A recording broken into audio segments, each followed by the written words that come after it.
네, 돈이 되는 인터뷰, 돈터뷰의 신익수입니다. 자, 오늘은요, 여러분들 파이어족의 바이블을 쓰신 분입니다. 여신욱 작가님, 제 옆에 나와 있습니다. 반갑습니다. 반갑습니다. 아유, 이렇게 인사하시니까 갑자기 약간 도를 하시는 것 같은 분위기라. 저도 모르게. 작가님 간단히 소개 좀 해주시죠. 네, 저는 일단 여기 소개는 이제 36 은퇴하기 좋은 나이라는 그쵸. 책과 그다음에 작년에 운을 극복한 주식 공부라는 책을 쓴 여신욱이라고 합니다. 네, 많은 부분을 생략했기 때문에 제가 중원부원 잠깐만 설명 좀 드릴게요.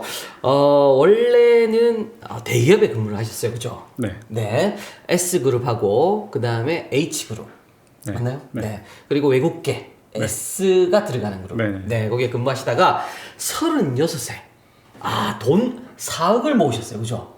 그리고 때려쳐버린 거예요. 사표를 던지고. 네, 맞죠? 그렇게 막 패기 넘친 건 아니었고요. 그건 아니시고. 네, 실제로 뭐 이런저런 시행착오를 겪긴 했었는데. 네. 알겠습니다. 그리고 명적. 이 파이어족의 바이블이라 불리는 36 은퇴하기 좋은 나이 요거 쓰시고요. 작년에는 운을 극복하는 주식 투자. 우리 이정호 PD가 여기다가 이쁘게 올려드릴게요. 제 얼굴을 가리겠죠. 요거 두 권을 쓰시고 지금 파이어족의 삶을 제주에서 멋지게 영위하고 계신다. 맞습니까? 네. 네. 그리고 야심찬 목표까지 제가 정리를 해놨습니다. 언젠가 서귀포를 발리 같은 디지털 노마드의 성지로 키우겠다는 야심찬 꿈을 갖고 계신 분이다. 맞나요? 네. 부끄럽지만 사실입니다. 네. 네. 그래서 오늘 파이어족 이야기 들어보고요. 우리 여신욱 작가님의 사랑스러운 또 담소들 한번 들어보도록 하겠습니다. 첫 번째 질문요. 간단합니다. 그 좋던 직장들, 남들은 못 갑니다. 그죠? 때려치고요. 파이어족 결심하셨는데, 하필이면 또 제주를 선택하셨죠. 제주도를. 네. 이유가 특별한 게 있는지 궁금합니다. 일단 표현적인 부분에서 네. 뭐 때려칠 정도로 제가 제 자신에 대한 큰 확신이 있었던 건 아니고요. 네. 그리고 뭐 때려칠 만큼 회사를 싫어하지도 않았어요. 저는 특히 마지막 직장 같은 경우에 굉장히 제가 좋아하는 직장이었는데 그 외국계죠. 네. 네. 하나의 실험을 해본 거죠. 인생에서. 네. 당연히 지금 뭔가 이 회사를 즐겁게 다니고 있으면서 이거를 그만둔다는 게 쉬운 결정은 아니었지만 당연하죠. 네. 더 먼 미래가 됐을 때 예를 들어서 제가 80대 노인이 됐을 때 네. 지금 이 고민을 뒤돌아봤을 때 새로운 도전을 한번 해볼만 하지 않을까? 당연히 이제 아무것도 안 하고 원래 살던 대로 사는 것보다는 새로운 도전을 해보는 게 덜 후회가 될 것 같더라고요. 그래서 이제 사실 4억이라는 게 이따가도 뭐 이야기를 하겠지만 그렇게 큰 돈은 아닌데 큰 돈 아니에요. 예. 그냥 테스트 겸 와봤어요. 제주. 그러니까 4억 원을 모으시고 네. 그 돈을 가지고 제주로 오셨는데 네. 제주를 선택한 이유는 특별하게 아니 부산도 있고 강릉도 있고 양양도 있고 뭐 많은데 네. 하필이면 제주다. 일단은 첫 번째는 일단 제일 주거비가 싸고요. 거기는 깔세라 그러죠. 네. 연간으로 내는 세. 네, 연세를 먼저 내는 건데 그래서 이제 딱 1년 테스트 해보기가 좋더라고요. 그래서 이제 깔세 깔고. 네네. 그런 식으로 했었고 또 두 번째 이유는 뭐 지금은 양양이나 이런 핫한 어떤 지방에서 대안이 되는 살 곳이 많아졌는데 네. 제가 제주를 선택할 때만 해도 제주 외에는 딱히 떠오르는 데가 없었어요. 그러니까 지금 은퇴 36이면은 몇 년 전이신 거죠? 그러니까? 제가 올해 40이니까. 네. 4년 전. 4년 전. 네.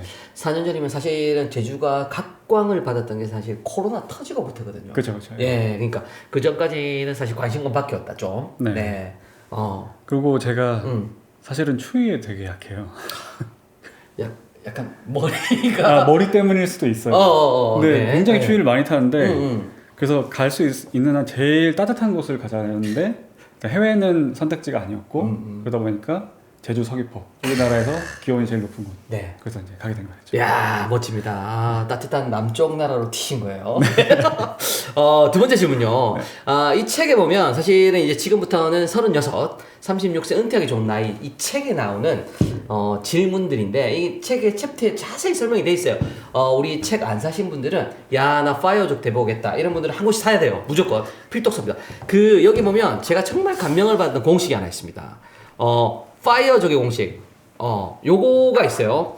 E-S 곱하기 P 곱하기 L. 이 뭐 복잡한 거예요, 굉장히. 네. 예, 요 공식이 있는데 요거는 나중에 제가 그래픽으로 이렇게 간단히 넣어드릴게요. 네. 어떤 의미죠? 요거를 좀 설명해 주신다면. 네.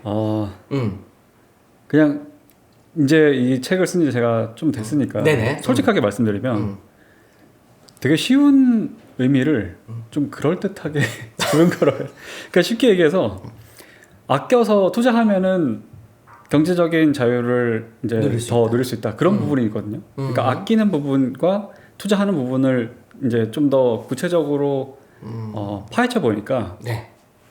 당연히 아끼는 거는 내가 버는 돈 대비 쓰는 돈이 더 적어야 되는 거고. 그렇죠. 네. 그다음에 투자 같은 경우에는 투자.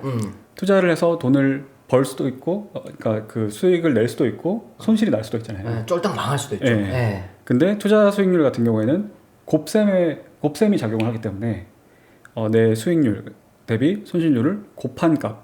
그리고 이 값이 내가 저축을 하거나 절약해서 모은 돈에 곱해졌을 때 네. 생기는 돈이 우리가 이제 실제로 필요한 돈 혹은 경제적 자유를 위해서 그 만들어져야 되는 돈. 야, 그런 이게 사실 간단히 설명하셨는데 굉장히 통찰이 들어있는 것 같아요. 제가 보기에는 이게 그 버는 돈 마이너스 쓰는 돈 이게 제 종잣돈, 목돈을 모으는 공식이라고 설명을 하셨는데 네. 이 부분은 보통 우리가 1억 원 정도까지를 종잣돈으로 생각하잖아요. 네. 덧셈의 법칙이 보통 왔다 갔다 하잖아요. 이게 아끼고 전략하면 되니까. 네. 근데 그 이후의 규모의 돈은 곱셈의 법칙이거든요. 네. 근데 우리 또 이 신욱 작가님께서 이렇게 곱하기를 이렇게 설명을 해주시더라고요. 네. 그리고 통제력 개인이 통제를 할 수 있는 부분에 대해서 설명해 주셨는데 S와 L이다 이렇게 설명하시더라고요. 네. 네. 요거는 어떤 게 좀 자세히 설명해 주시면.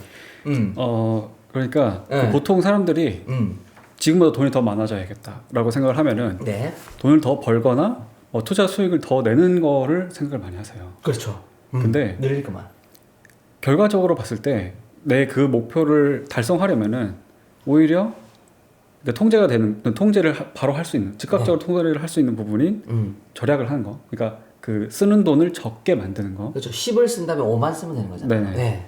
그게 사실은 종잣돈을 만드는데 더 중요한 실천 강령이고요. 투자에서도 제가 주식 투자를 한 지금 7년 이상 하고 있는데 네네. 결국에는 잃지 않는, 그러니까 손실을 내지 않는 거에 집중해야지 후천적으로 돈이 벌리더라고요. 이거는 워런 버핏 같은 말 아닙니까? 네, 룰 넘버 원. 네네. 네. 절대로 돈을 잃지 잃지 말라. 마라. 네. 룰 넘버 원을 잊지 마라. 네. 오, 알겠습니다. 그러면 요 질문. 이건 항상 뭐 너무 많은 유튜브에서 우리 여 작가님이 질문을 받으셨을 텐데 네. 경제적 자유 있잖아요. 네. 자유를 누리는 그 금액의 기준 있죠.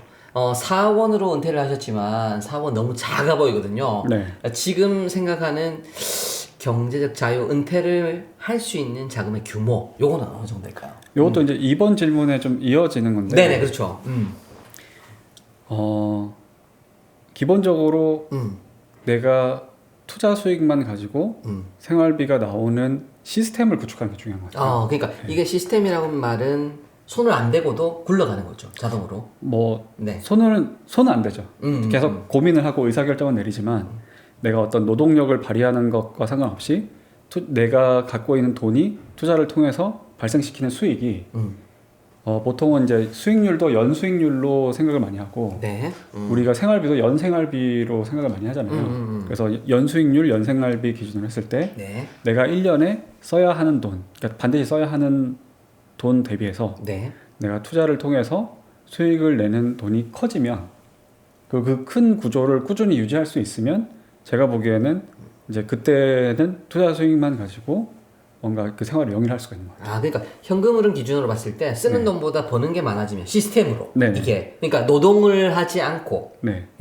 많아지면 그 네. 부분에서 좀 일반론적으로 네. 주변 사람들의 투자 성과나 그런 사례들을 봤을 때 제가 제안 드리는 이거는 절대적인 법칙이 아니에요. 근데 제안 드리는 액수는 내 연 생활비를 먼저 구하시고요. 아, 연생활비를 네. 계산해라. 네. 먼저. 그다음에 연 생활비의 한 13배 13배. 정도면은 고민을 한번 해봐도 괜찮을 것 같다. 야. 근데 요 13배라는 숫자는? 숫자가 네. 어떻게 나온 거냐면 네. 우리가 상식선에서 네. 잃지 않는 투자를 하고 어떤 기본적으로 직접 투자를 해서 돈을 벌 때 제일 첫 번째 어떤 통과 관문이 네. 두 자릿수 수익률인 것 같아요. 1년에 10% 이상. 야, 어마어마한 거 아닙니까? 이 정도도. 그렇죠? 네, 이게 사실 굉장히 달성하기 힘들기도 한데 상식을 지킬 수 있고 내가 어떤 투자 원칙을 어기지 않을 수 있으면 또 그렇게 불가능한 수익률이 아니거든요. 네, 일단은 이 정도 연 10% 정도 수익률이 만들어졌다고 가정을 했을 때 네. 그러면 이제 그 연 생활비와 그 연 투자 수익을 그 상승시키려면은 사실 10배만 있으면 되는데 네네. 왜 13배냐 하는 부분에서 3배가 더 필요한 이유. 네. 네. 제가 특히 주식 투자를 해보니까 음. 이게 가끔씩은 좀 길게 기다려야 될 때가 있어요. 그러니까 약간 예를 들자면 코로나가 터졌을 때 그렇죠. 돌발 변수가 터졌을 때 네네. 그죠? 그런 부분들도 있고 내 투자 아이디어가 제대로 발현이 돼서 수익을 내기까지 제 개인적인 경험으로는 제일 많이 기다렸을 때 한 3년까지도 기다린 적이 있었거든요. 3년. 예. 그러면 중간에 마이너스는 한 얼마나 나신 거죠? 그거는 종목들마다 다른데 네. 저 같은 경우에는 마이너스 한 10에서 20%까지는 네. 감내를 해야 된다고 봐요. 와. 네네. 그리고 다른 제가 이제 투자를 배웠던 선배 투자자분들도 한 3년까지는 기다릴 필요가 있다라고 이야기를 하시고 그래서 전업 투자를 먼저 하셨던 분들도 한 3년치 생활비 정도는 빼놓는 게 마음을 다스리기에 좋다. 그 얘기를 하시더라고요. 그래서 네네. 그런 한 3년치 생활비 정도를 추가한다고 했을 때 제가 생각하기엔 한 13배 정도. 13배 정도. 예. 13배 법칙 좋네요. 네. 이거. 네네. 알겠습니다. 요것도 궁금합니다. 최근에 사실은 다른 유튜브에서 말씀을 주셨어요. 그래가지고 굉장히 클릭수가 많이 나왔기 때문에 네. 제가 한번 물어보려고 적어왔습니다. 네. 한 달에 얼마 쓰는지 궁금해요. 생활비가 적겠는데 그래서 제주도 내려가셨다 그러는데 네. 야 도대체 한 달에 우리 여신욱 작가님 파이어족 생활을 하시면서 네. 얼마나 쓸까? 이거 궁금합니다. 이거는 근데 제가 지금 제주도 내려간 지 4년 지났거든요. 4년 지났죠. 네. 중간에 좀 바뀌었어요. 굉장히 적게 쓸 때도 있었고 근데 요새는 나가는 돈이 조금 많아졌어요. 아니 이유가 특별하게 있나요? 제가 집을 샀거든요. 그래서 대출을 받아가지고 아니 제주에 사신 거예요? 네 제주에서 샀어요. 그러면 이제 깔세 생활을 벗어나서 네. 제주에 집 생활을 시작하신 거구나.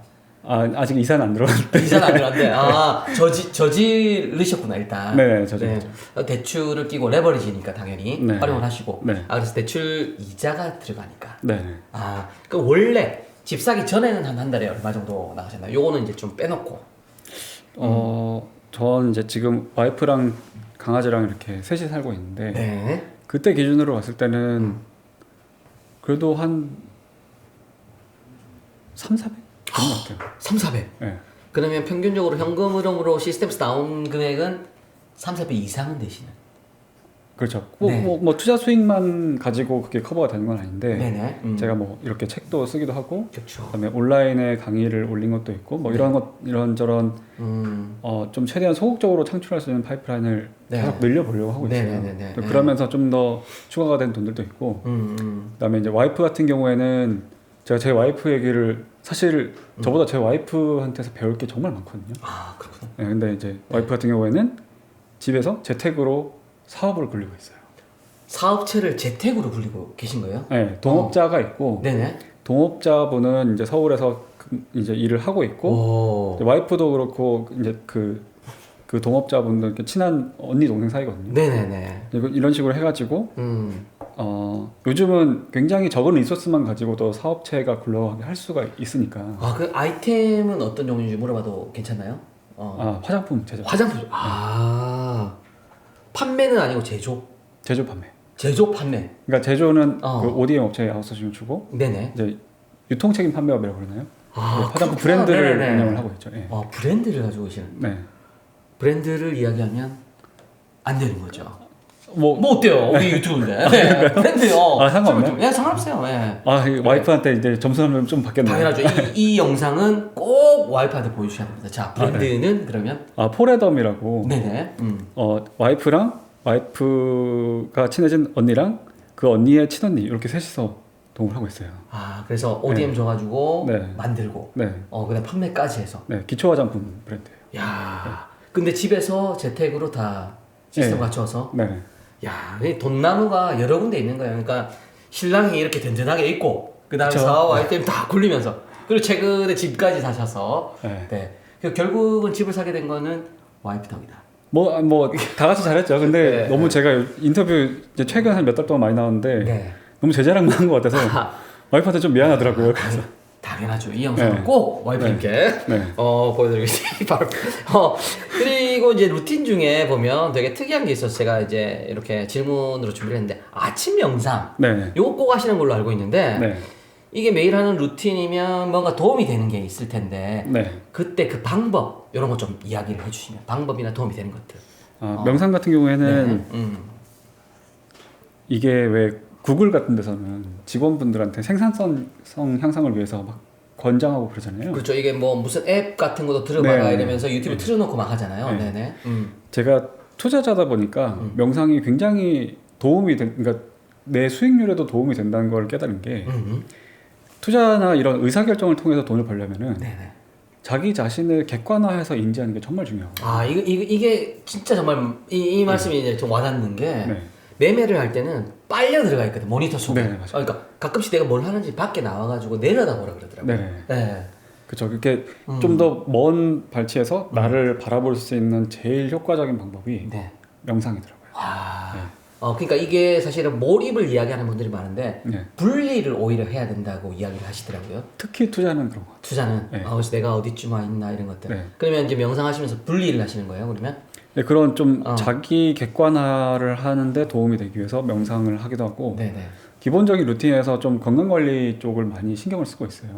왜냐면 이게 투자를 해보니까 올바른 투자 철학을 유지할 수만 있고 투자를 오래 할 수만 있으면 거의 당연하게 부자가 되더라고요. 이게 80까지, 90까지도 살아있는 네. 한 할 수 있는 게 투자 아닙니까? 네. 근데 그 말은 역으로 생각하면 제가 나이가 많이 들어서 투자 수익으로 굉장히 큰 부자가 됐을 때 몸이 안 따라주면 너무 억울할 것 같아요. 그죠? 휠체어 타고 돈 벌면 네. 뭐예요? 안 되죠. 병원비로 다 나가고 이런 거 너무 네네네. 아깝잖아요. 네. 그래서 지금부터라도 건강을 최대한 잘 챙기자. 그 생각하고 있죠. 굉장히 이기적이다 이런 생각이 들긴 하는데 멋지십니다. 명상의 방법까지. 이 분리는 되게 진짜 정말 도움이 되는 네. 투자 여러분들 새겨두시고요. 지금부터는 이제 주식 투자에 대해서 최근에 쓰신 책이 운을 극복하는 주식 공부라는 책을 쓰셨기 때문에 이 질문들을 좀 해보겠습니다. 준비를 해서 하락장이에요 지금. 그렇더라고요. 예, 약간 관조를 하시는 느낌인데 하락장인데 여신욱의 포트폴리오를 공개를 좀 해주시죠. 그러니까 미국 주식도 괜찮고 국내 네. 주식도 괜찮은데 가지고 계신 종목 공개도 괜찮아요. 이야기 좀 해주시면. 저 지금 어차피 장기로 가시니까. 네. 일단 미국 주식은 없고요. 미국 주식 안 하고. 하나 관심 생긴 게 있는데 그거는 아직 사지는 못했어요. 야, 이게 저는 더 관심이 가는 거예요. 뭘 눈여겨보고 계셔. 그럼 국내 주식은? 네. 아니, 어떠세요? 그래서 저는 여태까지는 항상 국내 주식만 했었고요. 포트폴리오는 제 블로그에 가끔 공개를 하니까 네네네. 말씀 거의 주세요. 바뀐 게 없긴 한데 네네. 일단 비중 1위는 현대미포조선이고 조선주네요. 네. 근데 이거는 지금 매수 추천을 드리고 싶지는 않아요. 지금 매수 추천은 아니고. 저는 굉장히 예전에 샀고 그래서 수익률이 꽤 높은 상태이기 때문에 지금 가지고 계시기 때문에. 네, 그래서 지금이 살 수 있을 만큼 저렴하다는 생각은 솔직히는 안 들고요. 오히려 이제 정리를 좀 고민해봐야 될 때. 근데 정리를 하기에는 좀 아깝죠. 아깝고. 그러니까 되게 좀 상승 1파를 하고 2파까지 올라와서 조금 더 이렇게 머물고 있는 단계. 조정은 좀 받았거든요. 네네. 근데 일단 내후년의 모멘텀이 좀 있어서 이건 제가 좀 더 끝까지 버텨보고 싶고요. 오케이. 알겠습니다. 네. 그리고 두 번째는요. 그리고 최근에 좀 물량을 늘린 게 이제 이건 좀 소형주라서 약간 조심스럽긴 한데 약세장에서 물량을 내는 거. 네네. 그건 이제 에이티넘 인베스트라고. 네. 이거는 창투 벤처 캐피탈을 부르는 거. 네. 네네. 네. 좀 잘 알고 계시네요. 아, 제가 또 네. 이걸 하도 하다 역시 보니까 기자님이시니까. 네, 많이 들어서 네. 네네. 요거는 네. 이유가 특별히 스토리가 요거는 스토리가 네. 이건 좀 구체적으로 말씀을 드려도 네, 제가 괜찮아요. 욕을 덜 먹을 것 같은 게 왜냐면 조만간 이 제 저는 항상 그런 식이거든요. 투자 아이디어가 틀릴 수는 있어요. 네. 네. 근데 투자 아이디어가 맞는지 틀리는지를 정확하게 확인할 수 있는 종목을 선호합니다. 네. 그러니까 얘는 맞았다 틀렸다가 나중에 확실히 딱 판가름 나는 거. 네. 네네. 그래서 이 기업 같은 경우에는 네. 제가 이 뒤에도 질문지에 보긴 했었지만 저는 가상화폐에는 투자를 전혀 안 했어요. 코인류들을 네, 말하는구나. 전혀 안 네네. 했어요. 네. 근데 이 에이티넘 인베스트가 투자 조합을 결성해서 투자한 회사 중에서 우리나라의 가상화폐 거래소 1위 기업이 있더라고요. 한 나무 말고. 네. 네네. 이제 당연히 코인이 시세 크게 줬을 때 네네. 놓친 건 저도 아깝죠. 저도 근데 아까워요. 네. 저는 그거를 투자를 안 했다고 해서 후회하지는 않거든요. 근데 대신에 이런 도나무 같은 그러니까 그 가상화폐 거래소를 갖고 있는 기업들 같은 경우에는 네. 금광에서 청바지나 곡괭이 파는 회사처럼 어떤 그 거래 수수료를 통해서 이제 이익을 잘 창출할 수가 있으니까. 그렇죠. 열심히 네. 거래만 하면은 자기는 그냥 앉아서 네. 돈을 버는 거니까. 네. 그래서 에이티넘이 그 투자 조합 형태로 네. 보유하고 있는 이 그 두나무의 지분 가치가 에이티넘의 지금 시가총액 비해서 굉장히 크게 느껴지더라고요. 그것도 계산을 해보셨구나. 네. 예. 사실 뭐 제가 직접 계산을 한 거 아니고 네네. 투자 스터디에서 그 지인분이 발표를 하셨는데 네. 그 발표를 보는 순간 느낌이 딱 오더라고요. 이거다. 가즈아. 네, 이렇게 된 건가? 뭐 가즈아는 아니고 네네. 나중에 가즈아가 되지 않을까? 예. 그래서 공부를 좀 하다가 최근에 물량을 더 늘린 이유는 네네. 이 투자 조합이 그러니까 두나무를 투자했던 투자 조합이 3월 달에 청산이 돼요. 3월 달에. 예. 청산이 되면은 네. 그 투자 조합에 에이티넘 인베스트의 자체 지분도 좀 있고 그다음에 그 조합원 다른 이제 그 투자자분들에게 돈도 이제 수익을 나눠 드리는데 나눠주죠. 거기에서 발생된 어떤 그 운용 보수, 네네. 성과 보수. 네. 그러니까 다들 큰 수익이 났기 때문에 그 큰 수익에 대한 성과 보수도 받아요. 네. 그래서 그런 것들을 다 조합을 해봤을 때 3월이 청산이고 그러면 아마도 1분기에는 실적이 반영이 될 텐데 그렇죠. 그 실적이 제가 생각에는 꽤 클 것 같더라고요. 그래서 미리 스토리를 파악을 하고. 네. 네. 선침의 개념으로. 그래서 이 기업 같은 경우에 제가 방송에서 이야기하기에 조심스럽지 않은 이유가 네네. 이거는 3, 4월쯤 되면 제가 틀렸는지 맞았는지 바로 확인이 바로 되기 때문에 나죠. 이게 뭐 성과 보수가 나오는지 네. 안 나오는지, 운영 네. 보수가 나오는지. 그래서 실적이 굉장히 잘 나올 것 같은데 네. 만약에 잘 안 나왔다 그러면은 이게 2분기로 이연이 된 건지 네. 아니면 제가 뭔가 크게 잘못 생각한 건지 이거를 회사를 통해서 확인할 수가 있고 근본적으로 다시 볼 수 네. 있으니까. 네. 그래서 그러면 이거는 내가 틀렸다 혹은 맞았다가 이제 비교적 가까운 시일 내에 확인이 되더라고요. 이런 거 좋네요. 네. 네. 또 추천해 주실 만한 게, 소개해 주실 만한 게 있을까요? 2가지. 말고는 별로 제가 요 좀 2가지. 소소하게 갖고 있어서 네네네. 그냥 갖고 있는 것들은 몇 개 더 있긴 있어요. 네네. 뭐 이번 실적을 쭉 보다가 네. 실적이 잘 나왔는데 주가가 잘 안 오른다든지 그런 것들은 좀 몇 개 더 이제 보초병 형태로 사놓은 건 있고요. 그러면 좋습니다. 바로 2번째 질문으로 넘어가야 될 것 같아요. 왜냐면 이게 지금 간단하게 설명해 주셨던 그 투자 아이디어 네. 스토리에 포함이 되는 내용이기도 한데, 여순익 작가님이 수익을 주는 종목의 유형 4가지, 좋은 종목 고르는 꿀팁이 있어요. 여러분들 운을 극복해서 절대 잃지 않는 네.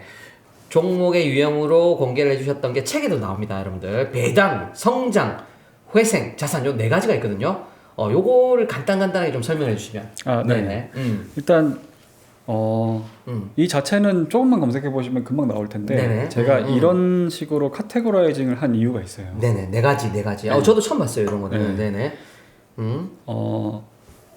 주식을 사실 때 특정 종목을 골라서 사실 때 이 종목이 어떤 성격을 갖고 있는지를 전혀 생각 안 하시고 그냥 오를 것 같으니까 사시는 분들이 너무 많아요.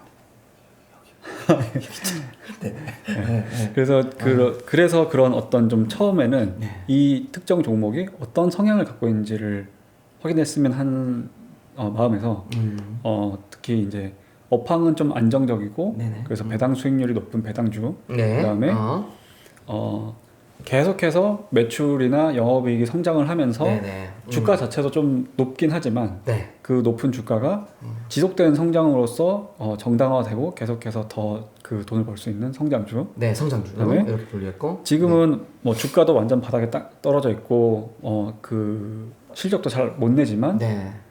조만간 멀지 않은 시일 내에 이런 업황이 드라마틱하게 바뀌면서 크게 수익이 개선될 수 있는 회생주. 아, 이거 턴어라운드 뭐 네, 이런 네, 턴어라운드 표현을 주죠. 하죠. 네.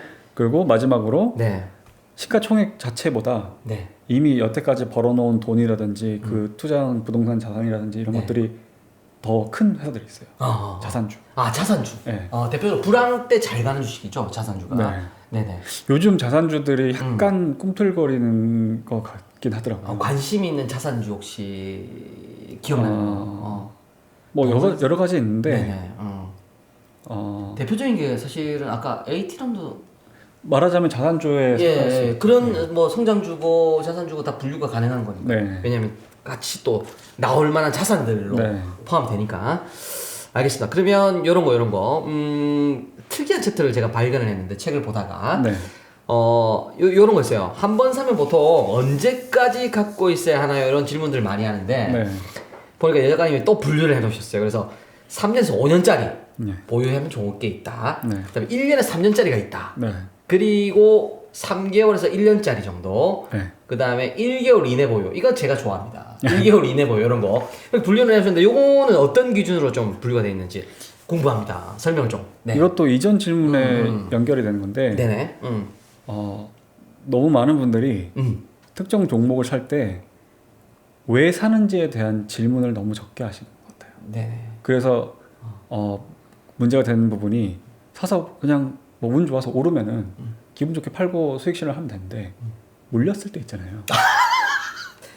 방송의 표현이 너무 평가 손실이 유지될 때 있잖아요. 네, 그렇죠.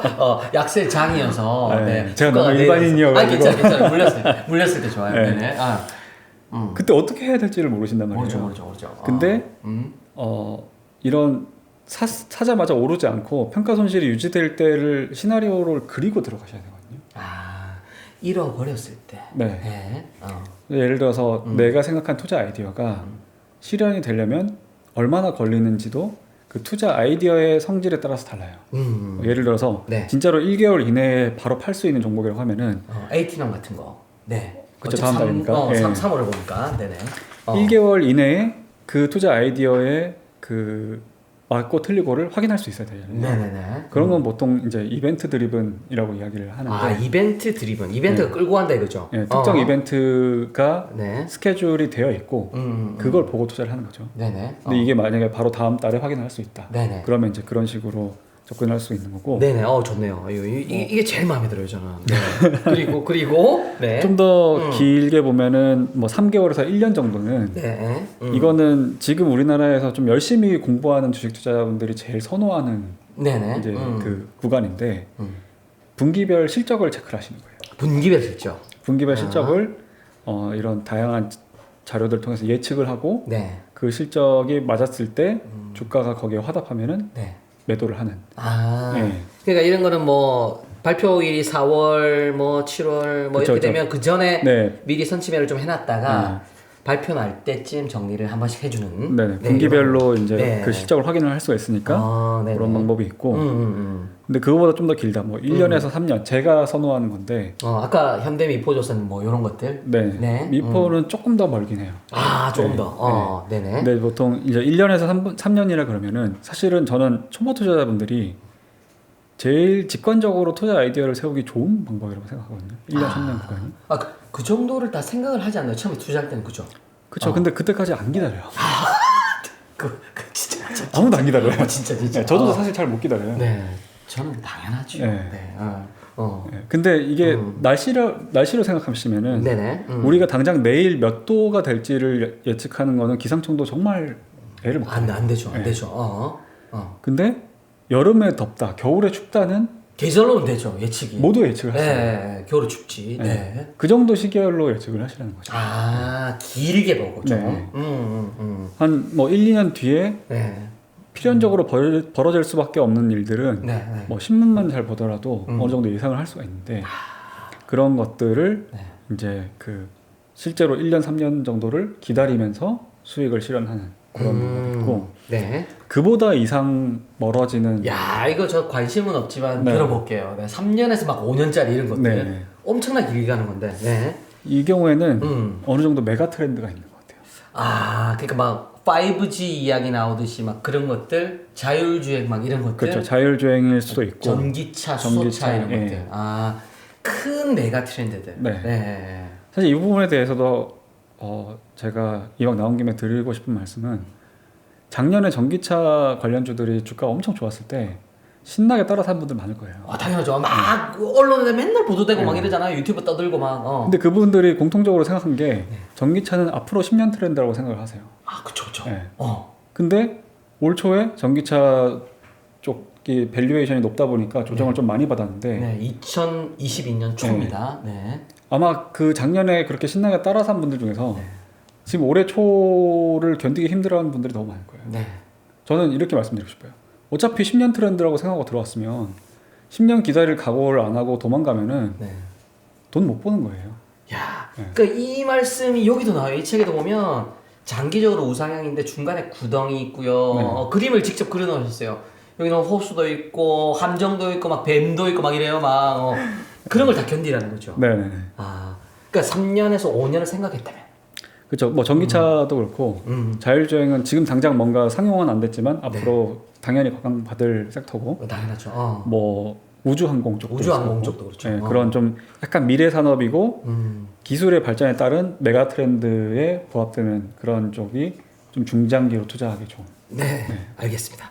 최대 종목 중에서 네. 이 작가님이 최대 마이너스 몇 퍼센트까지 존버해 봤는지 요거 궁금합니다. 원래 장기 투자 하시니까 네. 진짜 내가 이 종목 가지고 있다가 버티고 버텼는데 몇 퍼센트까지 마이너스 버텨봤다. 그게 기억나. 현대미포조선이었어요. 현대미포지도. 네, 이거는 다른 데서 나와서 얘기를 한 적이 있었는데 네네. 제가 코로나 이전부터 가지고 있었거든요. 그럼 이게 몇 년 대충 기억이 나시나? 보유일이? 제가 최초로 매수한 건 2018년 초였어요. 2018년 초에. 예. 그리고 그 해에 좀 수익이 났었고 한 40% 좀 넘게 수익이 났었고 그 와서 이제 좀 현금화를 했다가 2019년에 약간 성급하게 다시 들어왔어요. 2019년도에. 네, 근데 2019년도 내내 현대미포조선 주가가 안 좋았거든요. 2019년도는 네. 하얀 곡선을 그었구나. 네. 예. 그랬다가 네. 다시 좀 회복할 만할 때 코로나가 터졌어요. 그럼 코로나 터졌을 때 마이너스를 버틴 거구나. 그때 예. 제 기억이 아마 마이너스 한 60%까지. 말이 됩니까? 그때 마음을 다스리려고 했던 행동 같은 게 있나요? 어때요? 약간 막 머리가 하얗고 막 이러지 않나요? 머리가 하얗게 셀 수도 있었을 건데 머리카락이 없어서 그건 모르겠고요. 근데 진짜 괴롭기는 했었어요. 네네. 네.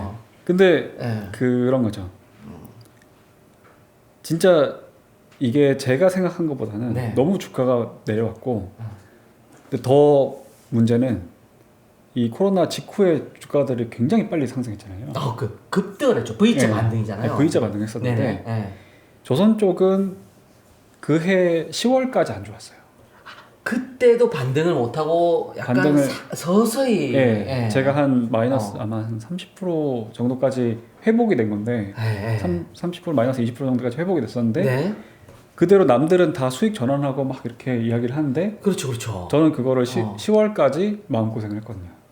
보통은 한 2, 3개월 안에 다 V자 반등 나와가지고 네. 대부분 다 기분 좋게 있었거든요. 그 10월이 제일 힘들었어요.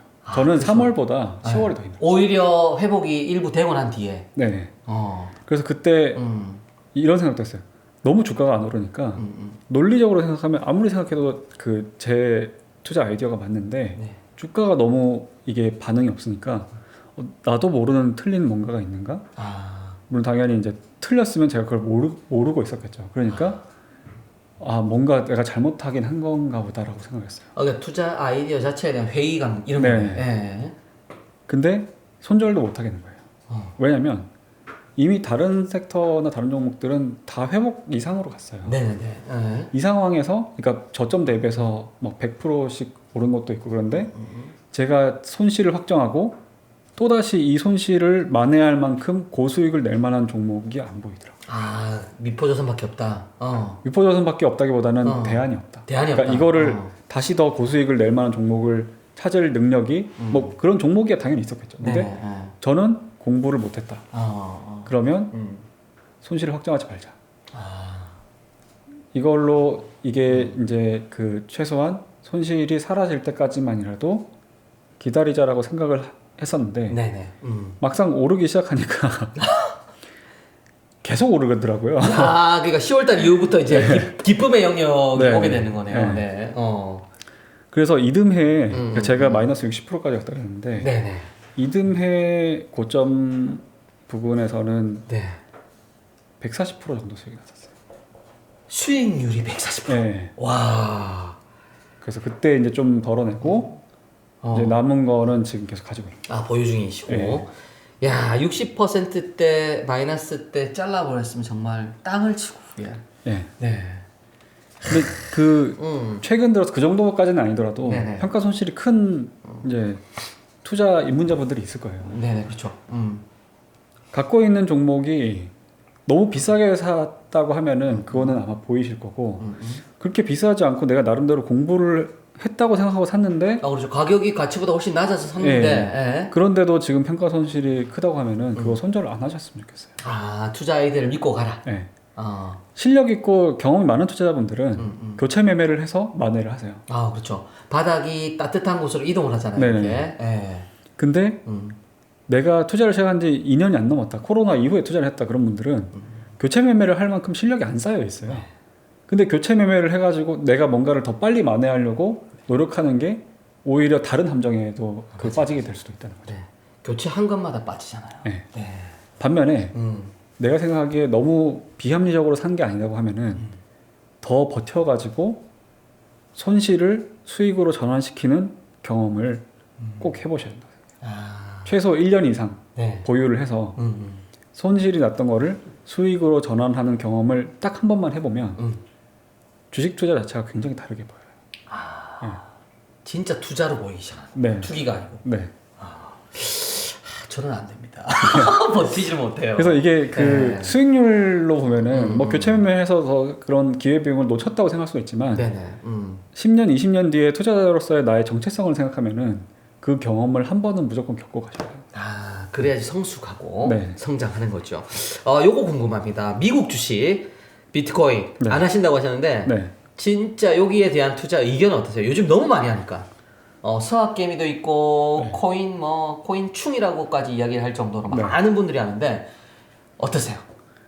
저는 가치가 있다 없다. 일단은 가치가 있겠죠. 있으니까 뭐 이런 식으로 할 것 같은데 네. 저는 그 가치의 본질을 명확하게 이해를 못했기 때문에 아, 그 기회 비용을 의도적으로 놓쳤어요. 의도적이라는 게 중요한 거죠. 네네. 그러니까. 예. 왜냐하면 투자로 오래 살아남으려면은 일단 마음이 편해야 되거든요. 뭐 예를 들어서 어떤 내가 투자한 자산이 폭락을 하는 한이 있더라도 그게 마음이 불편해지면 안 돼요. 오히려 그거는 더 마음이 편한 어떤 추가 매수의 기회로 생각해야 되는데 제가 생각하기에 제 미국 주식이나 가상자산에 대한 이해도를 감안했을 때 이런 애들이 만에 하나 폭락하면은 네. 저는 두 발 뻗고 잠을 못 잘 것 같은 거예요. 아, 그래서 그 부분에서 두 발 뻗고 잠을 자는 오죽하면은 회사까지 다니는 게 싫어가지고 제주도에서 살고 있겠어요. 제 성향이 그래요. 네네. 마음 편하게 살기 위해서는 이 기회 비용을 놓쳐도 된다. 네. 근데 반대로 지금 이 뭐 서학개미라고 하셨던 분이나 코인 투자자분들 중에서 이 반면교사를 삼을 만한 부분이 있는 게 지금 조정을 좀 받았어요. 네. 뭐 두 자산 다. 네. 내 마음이 불편하거나 괴로우면 지식의 수준과 상관없이 그리고 실제로 이 자산의 가치가 있냐 없냐에 상관없이 본인은 틀린 투자를 하신 거예요. 아, 마음이 불편하면. 네. 어. 만약에 비트코인에 대해서 뭐 진짜 탈중앙화에 대한 어마어마한 희망이 있고 그거에 대한 나름대로 밸류에이션 했고 이 비트코인이란 게 장기적으로 이 정도까지 갈 수 있다라는 거를 제대로 공부하고 논리를 세운 분이라면은 지금 빠지고 있는 게 기분이 나빠야 할 이유가 없어요. 그렇죠. 이거 투자의 아이디어에 대한 어떤 희망이나 믿음이 아니고 네. 확신인 거잖아요. 네. 확신. 예. 그런데 대부분 지금 기분이 나쁜 분들은 아마 가슴에 손을 얹고 잘 생각해 보면 네. 그냥 본인이 잘 오르는 것 같으니까 따라 샀을 거예요. 근데 그거를 그러니까 말하자면 스스로를 속인 거죠. 내가 가치 평가를 했다고. 네네. 왜냐면 한 번도 내려간 적 없이 계속 오르니까 네. 앞으로도 계속 오르는 자산일 거라고 스스로 그냥 생각을 해버린 거예요. 그래서 최근 들어서 그런 나스닥이나 이런 쪽에 그 미국 주식들도 좀 급하게 빠졌는데 네네. 그동안 오른 거에 비하면 그렇게 많이 조정받은 것도 아니거든요. 네네. 그래서 좀 더 일찍 샀던 분들은 아직도 수익권일 거예요. 근데 지금 손실폭이 굉장히 크다든지 그 손실폭이 나에게 공포심으로 다가온다든지 불편하게 하고. 네. 네. 그런 분들은 내가 정말 합리적인 선택을 내린 건지 일단은 한번 돌아보셔야 될 것 같아요. 시작부터 잘못된 거죠, 그러니까. 네. 아, 저는 투자할 때마다 기분이 나빠 죽을 것 같습니다. 근데 그 네. 마음 이야기가 어. 약간 제가 막 머리 막 밀고 뭐도 닦는 것처럼 얘기를 하지만 네. 마음이 편하면 수익이 날 수밖에 없어요. 아, 그러니까요. 네. 그래서 진짜요? 네, 그런 마인드 컨트롤도 중요해요. 그러니까요. 그게 돼야 되는데 말이죠. 예전에 필립 피셔가 밤에 네. 편안하게 잠이 들어야지 네. 자산 포트폴리오 구성이 잘 된 거다. 네. 뭐 이런 말씀도 하셨거든요. 자, 그러면 이제 마지막으로 인간 여신욱 탐구 들어가겠습니다. 요거 제가 항상 물어봅니다. 우리 돈터뷰 모시는 분들마다 아, 네. 인간 여신욱을 만든 책, 인생책 추천해 주시면. 저는 굉장히 기대됩니다. 네. 어, 사실 이 질문이 저는 굉장히 좋았던 게요. 네네. 제가 다시 생각을 해봤어요. 진짜 투자 책만 해도 막 이렇게 200~300권을 읽었고 와. 정말 그 부자가 되기 위해서 제가 독서에 많이 탐닉을 했는데 지나고 보니까 저한테 인생책이라고 불릴 만큼 영향을 준 책이 되게 의외의 책이더라고요. 빨리 말씀 주시죠. 아마 잘 모르는 분들도 많을 거예요. 네네. 그런 서양 양서들 그 유명한 구루들이 쓴 책이 아니고 네네. 이게 이제 제목이 지중해 부자라는 책인데요. 아, 저 알아요. 지중해 부자. 아, 그 책. 네. 네. 야, 이게 표지는 되게 좀 약간 허접해 보이냐. 만화 캐릭터 같은 감독이시고, 그죠? 네. 예. 뭐 허접하다고 하면 좀 그러니까 좀 험불한 험불. 겸손한 표지잖아요. 네네. 겸손한 표지죠. 그 책도 되게 얇아요. 네. 그 금방 읽히는 되게 우화 같은 책인데 네네네. 이 책의 저자분께서 그러니까 본인이 어떤 경로를 알게 된 진짜 어마어마한 자산가분이랑 네. 만나서 뭐 이렇게 핀잔도 듣고 네네네. 가르침도 얻고 그리고 그분이 옛날 살아온 얘기를 해주는 그런 것들을 토대로 책을 쓰신 내용인데 제가 지금 행동하는 그런 어떤 방향성이나 네. 그런 거가 저도 모르게 돌아보니까 이 책에서 제시한 내용을 굉장히 많이 따라하고 있더라고요. 네네네. 이런 마음이 편해야 된다든지 네네. 뭐 장기적인 관점을 가져야 된다든지 멘탈 관리를 잘 해야 된다든지 그런 데서 생각보다 너무 많은 도움을 받아서 네. 이 책은 특히 지금처럼 힘들고 괴롭고 근데 딱 어려운 책이나 어려운 자료를 읽을 체력도 안 남아있는 네네네네네. 분들이 읽기에 딱 좋은 그런 책인 것 같아요. 고맙습니다. 바로 오늘 밤에 구입을 해서 한번 사도록 하겠습니다. 야, 이게 왜냐면 그 이후에 또 책을 하나 쓰셔가지고 주식 관련 책을. 그 두 번째 책. 약간 요게 절판 가능성이 있어요. 빨리 사셔야 됩니다. 네. 그래서 두 번째 요거 네. 자식에게 물려주고 싶은 종목 있죠. 네. 그래서 약세장에서 계속 사모으는 종목이 있다면 요거는 질문 아까 답변을 주셨으니까 네. 자식에 진짜 물려줄 만하게 생각하는 종목이 있다면 요 질문 어때요? 있는데 네. 아직 살 가격을 못 찾았어요. 못 찾았어요? 네. 아. 뭐냐면 이거는 네네. 저는 종목이 정해져 있는 게 아니라 네네. 자식에게 물려줄 정도의 장기 투자를 한다고 하면은 저는 특정 시장에 시가총액 1위 주식을 그냥 사는 게 최고. 그러니까 만약 미국 시장이라면 시가총 1위. 애플. 대한민국 같으면은 삼성. 삼성전자. 네. 그리고 뭐 저는 이머징 쪽 관심 있는 나라가 베트남인데 네네. 베트남 같은 경우에 지금 아마 1위 기업이 빈그룹이었고 아. 예. 그러다 중간에 그 은행이 한번 그 바뀐 적 잠깐 올랐다가 다시 올랐어요. 근데 어. 이런 식으로 특정 국가 내가 생각하기에 미래가 보이는 국가에 네. 시가총액 1위 기업만 계속해서 교체 매매해도 네. 자녀분한테는 정말 차고 넘치게 물려줄 수 있을 것 야, 이것도 사실은 최근에 그 내일의 불안책에 보면 같아요. 네. 그분이 위기가 왔을 때 네. 항상 시가총액 1위 종목을 사라 그러더라고. 아. 갖고 있던 종목들을 다 때려버리고 네. 그 나라에 있는 제일 1위 종목을 사라. 네. 이렇게 또 이야기. 또 일맥상통을 하시는. 그러네요. 야, 대단합니다. 통찰력이. 요건 꼭 물어봐야 됩니다. 다시 36살로 돌아간다면 네. 대기업에 다니고 있어요. 아까 굉장히 좋았다는 그 S 네. 외국계 기업에 다니고 있는데 그거 하고 파이어 주고 또 선택을 해야 돼요. 네. 다시 36살이야. 네. 선택을 해야 돼. 네. 그러면 파이어 쪽이냐 직장에 남느냐. 네. 뭐 이거는 별로 바뀔 것 같지는 않고요. 야. 뭐 당연히 놓친 것도 많죠. 네네. 그냥 그동안 안전하게 월급만 더 받았어도 얼마나 많이 받았겠어요. 그러니까요. 네. 근데 그런 걸 떠나서 제가 한 선택에 대해서는 한 번도 그때 했던 선택에 대해서는 한 번도 후회한 적이 없는데 저는 네. 오히려 이 질문을 좀 더 10년 앞으로 당겨 보면은 제가 26살로 돌아갔잖아요. 26살. 네네. 네. 그러면 저는 회사에 취직 안 했을 것 같아요. 아예 취직조차 안 했다. 네. 그러니까 이건 최근에 든 생각이에요. 그 회사가 안 좋다는 게 아니라 네네. 제 성향상 극복해야 되는 것들을 오히려 회사에서 너무 많은 수혜를 입음으로써 극복을 하지 않았던 것 같아요. 그러니까 온실에 익숙해진 거죠. 네. 그래서 야. 제가 이제 저희 동네에서 굉장히 우연히 그 헬스장에서 네. 어떤 저보다 3살 많은 형을 만났어요. 그 형님이 지금 이제 그분은 부동산 투자를 해가지고 네네. 자산이 꽤 많아져서 그러니까 저보다 진짜 파이어 쪽이에요. 저는 지금 애도 없는데 네. 이제 애는 이제 낳으려고 하고 있지만 그분은 애를 4명이나 키우면서 유유자적 하시는 거예요. 이야, 정말 대단하시다. 네, 제주도. 네, 저보다 확실히 윗길이에요. 그래서 이 형님한테 막 네. 이런저런 이야기를 했는데 그분이 26인가 7부터 네. 장사를 꾸준히 하신 분이에요. 그러니까 그분은 직장을 안 다니신 거야. 네, 그렇죠? 아예 처음부터 장사를 하신 분이에요. 네네. 그래서 온갖 산전수전을 다 겪으셨더라고요. 아예 사회 경험을 해버렸구나 미리. 네. 야생의 경험. 네, 야생의 경험. 네. 근데 그분의 내공이랑 저랑 너무 차이가 나게 느껴지는 거예요.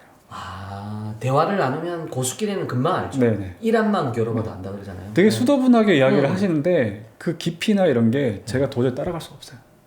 그래서 제가 만약에 26세로 돌아간다고 하면은 저는 망하든 어쨌든 상관없으니까 장사에 꼭 도전을 하고 싶어요.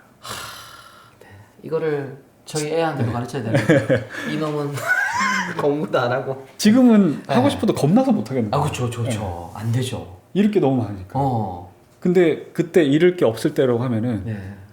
제일 먼저 팔아야 되는 게 자존심인 것 같아요. 이 말도 너무 좋아요. 네. 왜 그 백종원 님이 하신 말씀대로 네네네네. 장사는 물건이나 식사를 파는 게 아니라 자존심을 파는 거라고 얘기했어요. 야. 그 자존심을 판 경험을 최대한 빨리 해봤으면 하는 생각이 들어요. 오늘 이 말로 모든 게 다 정리가 되는 것 같아요. 그러게요. 주식이랑 상관없이. 주식 다 필요 없어요. 자존심을 버려야 된다 인생은. 네. 그러면 파이어족 후배들에게 꼭 해주고 싶은 말 마지막으로. 네. 우리 알머리 제이슨이라고 예전에 유튜브 때부터 제가 열성 팬입니다. 그래서 오늘 모시면서도 제가 얼마나 기대를 했는데 진짜 후배들에게 해주고 싶은 말. 저는 우리 여신욱 작가님을 한 번도 제가 선배라고 생각한 적이 없어요. 왜냐면 그래. 이게 멘탈력이 강할수록 형이고 선배입니다. 후배에게 해주고 싶은 말. 네. 자존심을 버려라. 들었고요. 제가 이제 회사 퇴사하고 4년 지나고 나니까 생각들이 조금씩 바뀌었는데 파이어족이라는 게 약간 트렌디한 단어기도 하잖아요. 네, 그렇죠. 보통은 본인의 지금 회사 생활이라든지 이런 것들에 대한 불만이 이런 라이프 스타일을 선호하는 쪽으로 이제 좀 보여지기도 하는데 네네. 결국에는 이런 쪽이든 아니든 자유라는 감정을 느끼기 위해서 사람들이 이제 더 많은 것을 추구하는 거거든요. 그렇죠. 이게 시간적 자유든 돈에 대한 자유든 뭐든, 네네. 근데 경제적 자유든 뭐 정신적 자유든 네. 자유는 나의 마음의 자세인 거지 나의 상황이 아니에요. 음. 근데 지금 너무 많은 분들이 음. 본인이 회사의 노예라고 생각해요. 아, 그런 생각을 저도 하고 있죠. 근데 노예가 아닐까. 그 지금 뭐 회사를 다니고 있건 뭔가 내가 하고 싶은 일이 아닌 것에 내가 지금 이제 묶여 있다고 생각하더라도 이건 상황을 보는. 예, 그 상황이더라도 어. 절대로 스스로를 노예라고 생각하면 안 돼요. 아, 이거는 자기의 의지로. 네. 어. 그러니까 이미 내가 마음의 상태, 그러니까 마음의 상태라고 말씀드렸잖아요. 네네. 내가 스스로를 지금 자유인이라고 생각하면은 네. 지금 회사를 다니고 있는 것은 나의 뭐 몇 년 후, 뭐 10년 후에 더 어떤 물질적인 풍요라든지 네. 내 어떤 실제 상태로서의 자유를 누리기 위한 준비 단계에서 자기 통제력을 발휘하고 있는 어떤 건설적인 미래 완료형 자유인이라고 생각을 하셔야지. 네. 지금 내가 회사에 묶여있는 노예라고 생각하면은 뭐 최근 몇 년 같은 자산 이제 상승 기회에 운 좋게 돈 버는 분들도 있어요. 그런 분이라고 하더라도 운 좋게 뭐 내가 뭐 부동산이 올라섰든 뭐든 해서 뭐 10억, 20억씩 돈이 생겼더라도 그 사람은 돈의 노예인 거지. 아, 그럼요. 예, 진짜 자유인이 아니에요. 네. 오히려 그냥 회사의 노예라고 생각한 본인 스스로를 돈의 노예로서 주인만 갈아치운 거예요. 근데 그런 분들이 아마 너무 많을 거예요. 그렇죠. 이직을 해도 주인만 갈아치운 거죠. 네. 네, 맞아요, 맞아요. 그래서 진짜 내가 자유로운 사람이 되고 싶다고 하면은 지금 당장 나는 자유인이라는 거를 인정을 하셔야 돼요. 절대로 스스로를 노예라고 생각하지 않으셨으면 좋겠어요. 네. 그리고 회사가 그렇게 막 그 노예처럼 부릴 만큼 그렇게 뭐 안 좋고 악랄한 그런 게 아니에요. 네네네. 투자자로서 보면 우리나라의 회사들이 너무 고맙고요. 네. 어떤 다른 수많은 사람들에게 진짜 월급까지 줘가면서 남들을 밥 먹여주면서 이윤을 창출하는 정말 이상적인 어떤 그 조직체거든요. 네네. 그런 것들을 적극적으로 이용하면 되는 거지. 거기에 내가 착취당한다고 생각을 안 하셨으면 좋겠어요. 이런 마인드 너무 좋아요. 우리 회장님도 이 방송 보실 텐데 정말로 노예가 아니고 네. 네, 굉장히 자유인으로 살아가고 있다는 거 꼭 네. 알아봐 주셨으면 좋겠어요. 저도 매일 경기 좋아합니다. 자주 불러주셨으면 좋겠어요. 네. 아, 그리고 우리 여 작가님 여담으로 말씀을 드리면 우리 MBNY 포럼에 또 출연을 하십니다. 거기서 우리 MZ 세대들이 진짜 좋아하는 분들만 모았거든요. 이번 Y 포럼 때 거기에 또 당당히 네. 그래서 우리 삼성 미디어 센터에서 새롭게 또 네. 유튜브로 여러분들 찾아뵐 거니까 또 그거 기억하시고요. 나중에 또 짤로 많이 또 달릴 거예요. 그것도 잘 봐주시고요. 오늘 장시간 수고 많이 했습니다. 네, 너무 감사합니다. 아우, 네네, 고맙습니다.